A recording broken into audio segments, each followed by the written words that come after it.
Kenapa sob? Gue tuh pusing banget muka lo. Iya nih, gue kemarin baru ngambil mobil. Ya, Pas gue pakai ternyata zonk. Zong kenapa emang sob?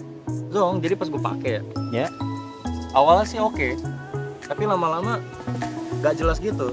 oh, Yang gue dapet tuh jadi kayak mobil capek. tapi gue liatin bagus-bagus aja kok, mulus. Barangnya Iya bagus sih, kok. dari luar sih mulus-mulus aja, tapi Iya. coba lu pakai ntar. Gak enak deh pokoknya deh. Sabar sob. Rapin satu-satu juga. Bagus lagi nanti mobil lo. Iya, tapi perlu import lagi, ntar bantuin gue ya rapiin ya. Siap bro. Ternyata sob, masih banyak banget yang kejebak beli mobil second. Tapi mobil yang dibeli itu tidak sesuai dengan harapan. Nah, ini kita bahas bareng nih. Gimana caranya biar kita lebih hati-hati dalam memilih mobil second. Terus juga ada yang disebut namanya mobil capek. Nah, apa sih mobil capek dan apa aja karakteristiknya? Mari kita bahas lebih lanjut.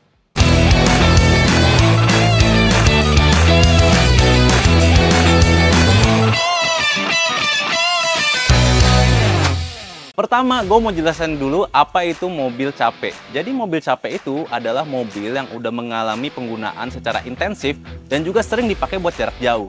Kayak misalnya mobil-mobil yang dipakai buat angkutan armada dan juga ya biasa dipakai buat operasional kantor lah dan berbagai macam hal lainnya. Hal itu menyebabkan kilometer mobil itu jadi tinggi. Terus body-bodinya nih eksterior itu tidak terawat, kurang bagus. Dan yang paling penting menurut gua adalah bagian interiornya seperti jok dan juga dashboard itu biasanya sangat kurang terawat. Nah, hal tersebutlah yang menyebabkan kondisi mobil itu jadi kurang baik. Jadi, saran dari gue untuk mengidentifikasi mobil capek itu ada beberapa poin. Yang pertama, perhatikan kilometernya. Nah, jumlah kilometernya kalau kalian melihat lebih dari 5.000 km per bulan itu sudah termasuk kategori mobil capek. Selanjutnya, kita harus perhatikan juga nih kondisi eksterior dan juga interiornya. Kalau terdapat banyak kerusakan dan juga ada beberapa kehausan yang signifikan, itu sudah termasuk pertanda bahwa mobil itu sudah capek. Poin selanjutnya yang harus kita cek adalah fungsional dari setiap underdeal yang ada di mobil tersebut.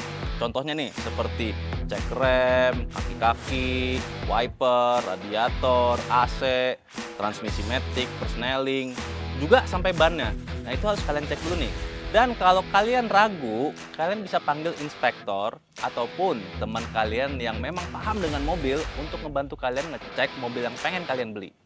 Nah, kalau kalian sudah terlanjur beli mobil bekas yang masuk kategori mobil capek, kalian nggak perlu khawatir sob, semuanya bisa diatur. Jadi yang pertama, kalian harus menyiapkan budget untuk merekondisi mobil kalian. Nah, hal yang harus dilakukan adalah pertama, tune up mobil kalian biar performa mobilnya kembali maksimal lagi. Yang kedua, kalian harus sering secara rutin ganti oli mesinnya biar mesinnya sehat. Dan yang ketiga, ganti sektor underdeal seperti rem, ban, kaki-kaki, dan segala macam lainnya untuk kalian merekondisi lagi dan mobil yang tadi kalian bilang capek ataupun mobil bekas menjadi mobil andalan kalian lagi. Nah sob, ada info yang gak kalah pentingnya. Oli mesin itu harus kalian cek juga.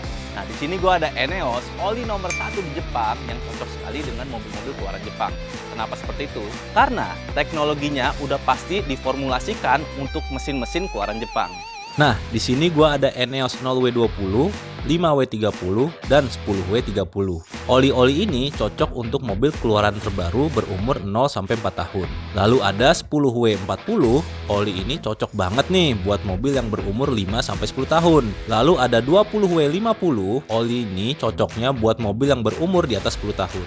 Oke sob, semoga video ini bermanfaat buat kalian. Jangan lupa like, komen, dan subscribe. Dan juga follow akun media sosialnya Eneos Indonesia.